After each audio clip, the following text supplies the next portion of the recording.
Usa ka pagtuo, usa ka tingog, usa ka katawhan.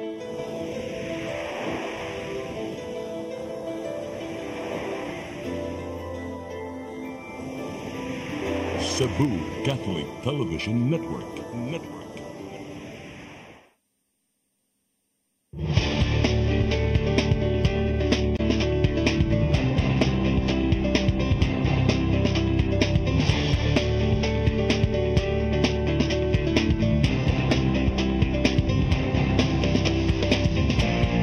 Be aware. Get informed. Let's talk. Express your views. Here in Direct Line. Direct Line. Friends around the Philippines, around the world, good evening. Welcome to Direct Line over CCTN Channel 47, broadcasting worldwide, based in Cebu City, Philippines. Megala, atong kauban karon akong anak, si Inji. Gusto siya siguro ng broadcaster post TV. Kay ani apil manggisya diri sa atong tulumanon sa Channel 47. Na kining atong Sibya Mahigala abot kini sa bisag asan dapit sa kalibutan niya gawas ana nagikubiran ta sa website o sa atong Facebook live sa CCTN Channel 47. So akong papangayog katawran akong anak si Hinji. Mga higala, mayong gabi kaninyong tanan sa mga nagsubay sa Direct Line na nasab kita karon kauban sa akong the one and only handsome father nga si Andy Manhattan. No need for kanang Okay. Okay. Okay, Presidente Miguel, sa atong atong kamera si Brian Incorporado, atong kameraman karon niya dito sa atong TOC kasi tuwa dito yan si Nilo Cabarles ug si Inday Lopez. Okay. So kuan may gala kini bang eleksyon maron? So busy kayo ang atong mga kuan, ang atong mga kandidato. Kay bisan pagwa pa formal campaign gihatag sa Comelec, sige na lang kampanya, ipakita na nila ang ilang unsay ilang daganan, dagan mas lag mayor, vice mayor, congressman, senador, mga konsehales, konsehales sa lungsod, sa syudad, ug usab konsehales o mayor sa syudad. Muna nga dito sa Bohol, ang atong kandidato pagka gobernador si Governor Aris Amentado. So si Governor Aris Amentado mo'y kandidato pagka gobernador Bohol. Unya ang mga mayor si Jean Yap sa Tagbilaran City, unya sa sa Congress si Babayap sa First District of Bohol si Babayap, o ang mga ang mga congressman nga nagdagan dagan sa Second District mao si limot man ko ng kining asawa ni gobernador si kining basta sige lang basta nalimtan ako pero amentado gyapon sa Second District. Sa Third District si si Tutor, si Congresswoman Tutor, murag re-election niya. So mo na mga higala nga kining ingon ana ang dagan karon sa politika sa Bohol nga ingon ta konten daghanang nanagan ron niya ako magkakaila suban so akong siguro nagstorya si Dave Dualio sa Buenavista Bohol sa Hitapi si Kariboy Camacho niya si kining sa Talibon si Janet Garcia sa Inabanga si Jono Humamoy ug usab sa Trinidad si Robert Kahis sa Ubay si asawa ni Costan Reyes si Mrs. Reyes niya sa kining sa Binunido si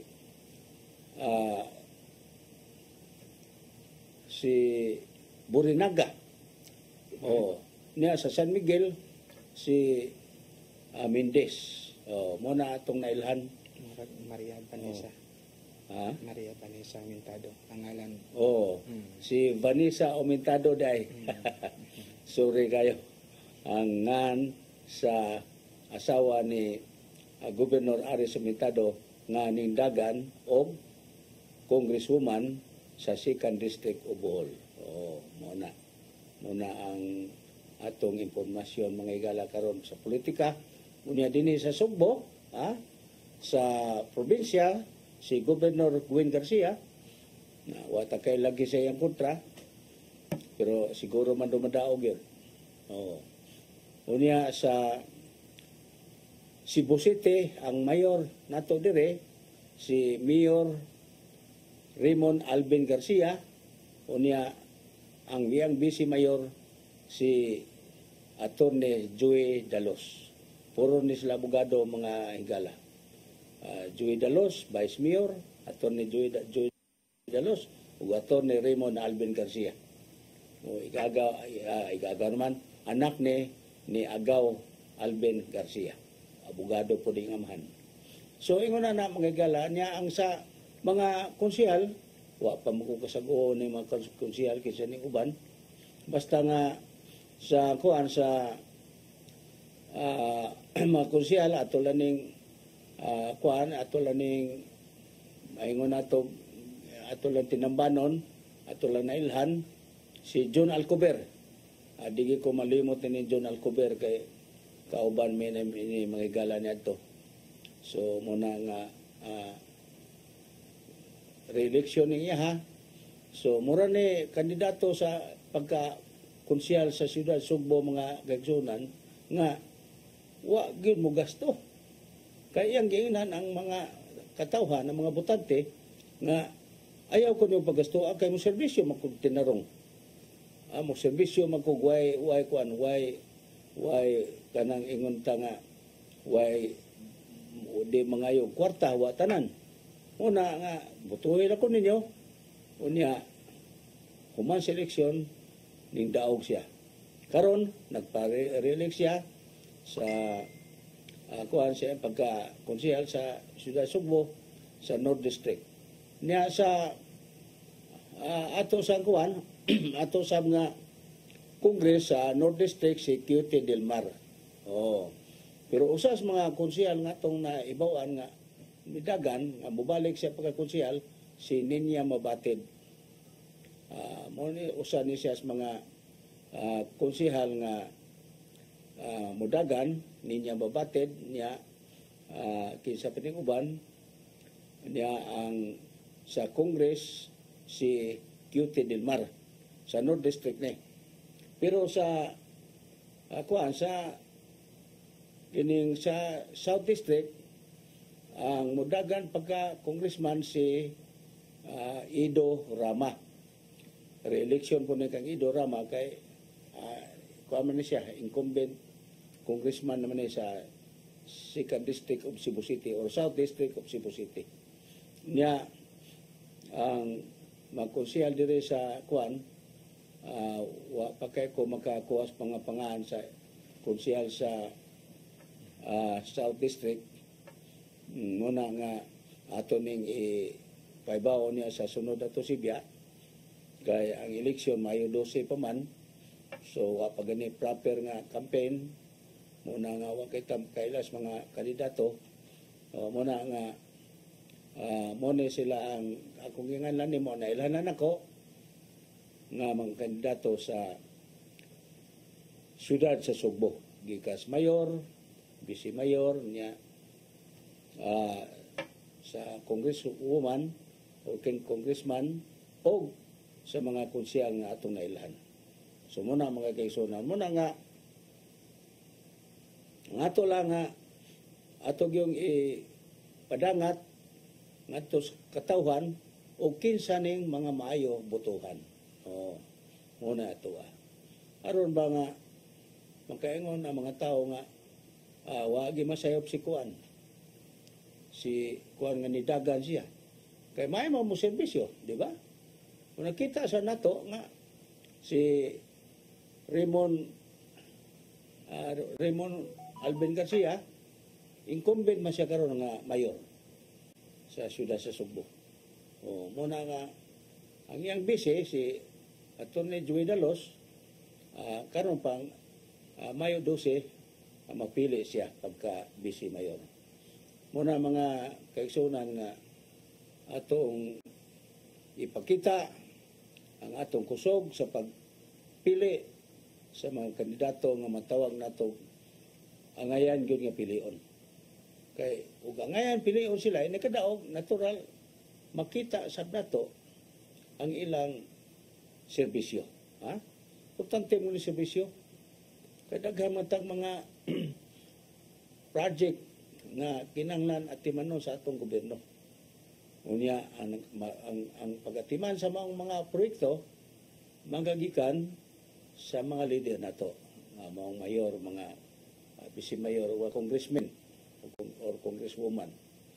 So ingon na mga igala ang atong dagan sa politika sa siyudad sa Sugbo.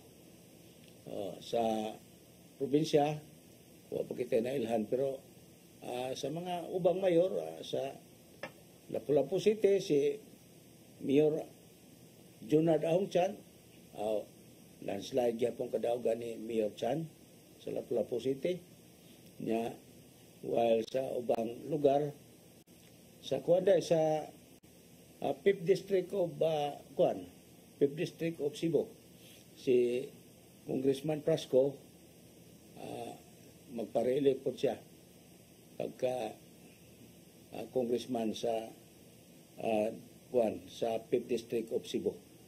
Unya dinhi sa atong mga board member din nato naman tayo ubang nailhan si Glenn Soco sa 6th District of Cebu. Glenn Soco. Muna siya ang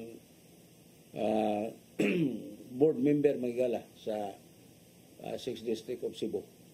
Nya diri sa South atong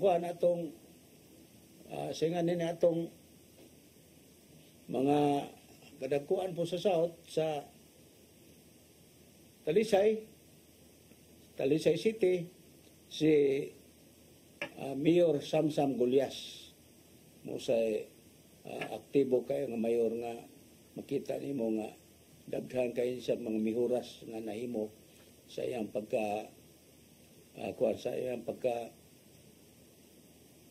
mayor sa Talisay City. So mga konsyal is supported by all councilors and barangay captains of Talisay City. So muna mag-eksunan ang nakangingi kayo nga mga leader nato nga kinanglan nato yung sublian aron nga makita nato ang dako kayong kaswagan dili lamang sa atong sa atong lugar kundi sa tibok nasod.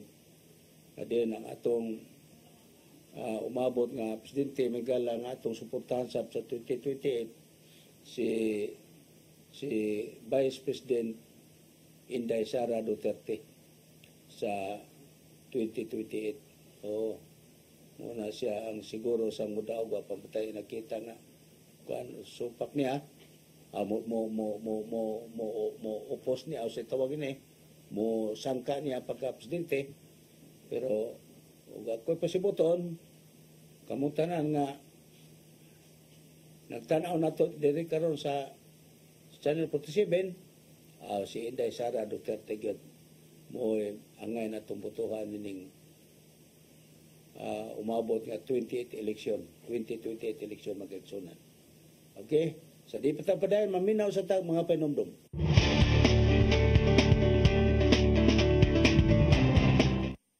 In your daily coffee drink, make sure that it is complete healthy coffee. Drink Mascafe 9-in-1. Mascafe 9-in-1 gives you a complete healthy lifestyle. It makes your body very energetic and have a strong immune system. Let's advocate healthy lifestyle for total wellness with Mascafe 9-in-1.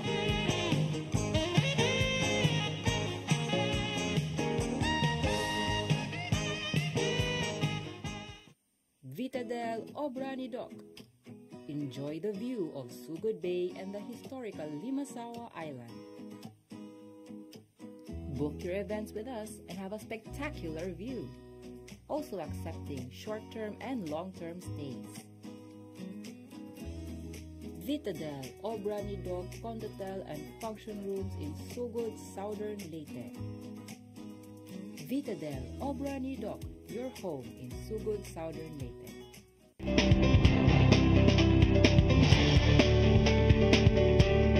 Friends, you are still on direct line over CCTN Channel 47, broadcasting worldwide based in Cebu City, Philippines. And of course, we are covered by Facebook of the CCTN Facebook. And of course,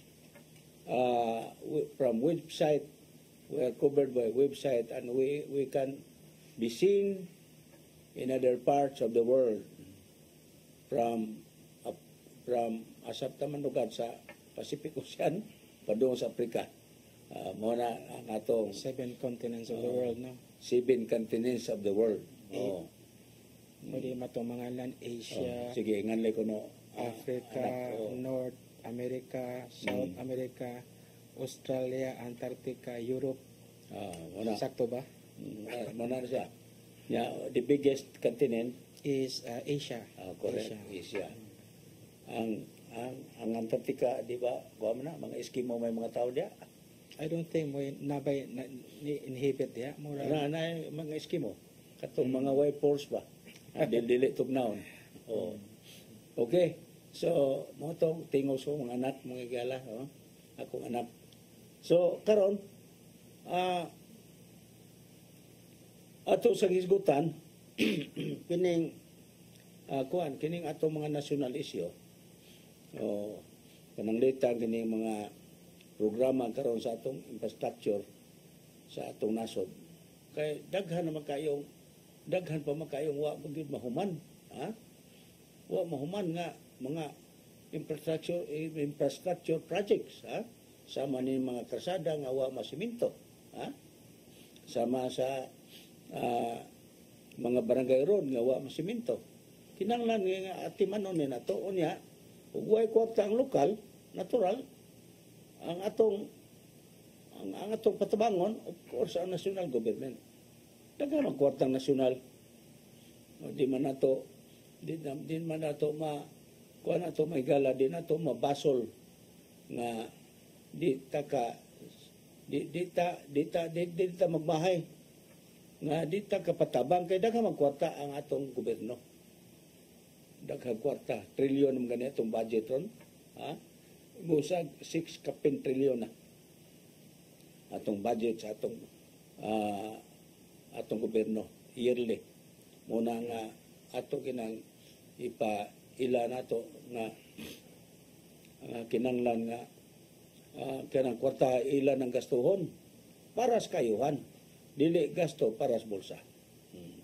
Hopefully ang atong gobyerno ingon ta do nagyapoy corruption, pero maingon nato nga kalma na, ha? Una nga kamo sa mga lumiker, di ninyo kalimtan ang paghimo mga balaod nun nga makayos katawan, ha? Dili kay maghimo lang og balaod nga makayo ninyo di sad maayo. Una kinahanglan nga inyo yung hatagan og dako nga pagtagad ang serbisyo. Kaya di mo serbisyo sa may kalipay sa mga tao, di ba? Muna kamo mga senador, kinanglan nga motiman sa mo pag-ayo sa kuan sa mga project nga kinanglan kay aron nga magkainon sa dako kay development ng atong nasod. Kaya makita ko na ito mga higala nga ang atong nasod gamay kay ni itong nasod magisgot kag yuta. Ang dagat sa itong nasod, ang tubig sa itong nasod is 75%. Again sa itong yuta nga 25% ra. Unya, ngano di man takahimo pag-develop pa na. Gamay mag-imong siminto ng kuan. Imo nang siminto ng dagat. Ang agi mo butang tatayan ng dagat, di arigos yuta. Arigo sa kuan, arigo sa yuta ang himuon nimo nga karsada. Ug dunay sapa nga magian o mo himuan nimo og mo himuan nimo may sa mga eksonan sa gobyerno mo himuan og bridge o tetayan. Nya nakita nato mga kahigala nga ang atong nasod nindot kay may tetayan, di pras nato nga ang tetayan nato kuan kanang gabok magkahoy sa padya karon siminto na mga tetayan nato. Nya ang ilang kuan gyud ang ilang pagpadapat mga nindot kayo. Muna nga sa Bohol lang karon ang Talibon o Binunido gibutang ang tetayan. Meaning nga og moadto kas Binunido ari ka giagis Talibon di na dantag 10 minutos sa imong biyahe. Sa Bohol niya. While og ari ka agi sa Talibon padong sa Trinidad niya padong sa Binunido ang may tabo dako ka gasto sa biyahe kay more or less makagasto ka ng mga usak oras kapin ang dagan. Pero ari ka diretso sa Taytay sa Talibon Binunido 10 minutos ra. So muna nga malipay sa nga ang atong mga kaigsunan sa San Miguel, sa kuan sa Ubay may mga dagkong tetayan diya ng Ubay ra ba gihugon-hugon nga himuong syudad sa kuan sa gobyerno. Mahimong syudad ang Ubay, di maduha na yung syudad sa Bohol, Ubay ug Tagbilaran. So imo makita mga higala na nindot kayo ang atong kahimtang sa atong infrastructure sa atong mga lugar sa Pilipinas. Kaya ron nga malipay kung katawhan nga mulabay, muage sa mga taytayang nindot, muage sa mga kuan kanang muagi sa mga kining gitawag og kuan kaning libaong. So wa na libaong kay pulo sa mga simentado ang mga karsada nato dinhi sa atong nasos Pilipinas. Muna nga like San Miguel. Pagkanindutan na sa karsada San Miguel siminto na pag-ayo niya hantod Abos Dagohoy, Abos Carmen, niya Carmen mo right turn ka pa doon sa bayan, pwede nindota, niya lugsong ka sa Claren, nindot kayo, right turn ka sa Dabanga, pwede nindota, left turn pa doon sa kining kuan, kanang Tubigon, pwede nindota. So anahan mo magkita ang nakarindot mangigala sa kuan, sa atong infrastructure project. Dili lamang sa Bohol, kundi sa ubang dapit sa Pilipinas. Gani, muna nga, ato makita mga igsunan ang nakaayo sa atong mga development sa atong mga infrastructure makatabang sa lambo sa atong ekonomi. Muna nakanindot pa kayo. Oo. Mumusta dito sa mga Kalipis family diha sa San Miguel Bohol, kumusta mo tanan diha? Mga Kalipis family, sila si Minda, sila si Ninying, sila si Dani, ug usa mga Purakan family sa dire sa kabiguhan sa Trinidad Bohol o sa bugang mga Nuis family, bugang San Miguel Bohol o Labisores family sa Bayungan, sakop niya po San Miguel Bohol, Mayala. So wana tayo oras sa atong tulumanon direct line din sa CCTN Channel 47. Salamat ko sa kong anak. Nagpasalamat sa ko mga higala no sa Sige. atong tourism secretary nga si Cristina Garcia Frasco. Thank you madam for supporting the mga tourist guide. I see, correct. Nya, salamat sa ta sa atong kuhan sa atong kauban dire sa atong announcers booth, si atong kameraman si Brian Corporado niya dito sa atong television operation center si Inday Lopez o si Nilo Cabarles og sangahan sa atong akong anak si Inje ug sangahan sa atong pinangga nga Tate Dodong Limchua ug Nanay Diana Limchua. Inyong lagad your host, Andy Manatad, Philippines and the whole world. Thank you for watching. Mabuhay! Mabuhay.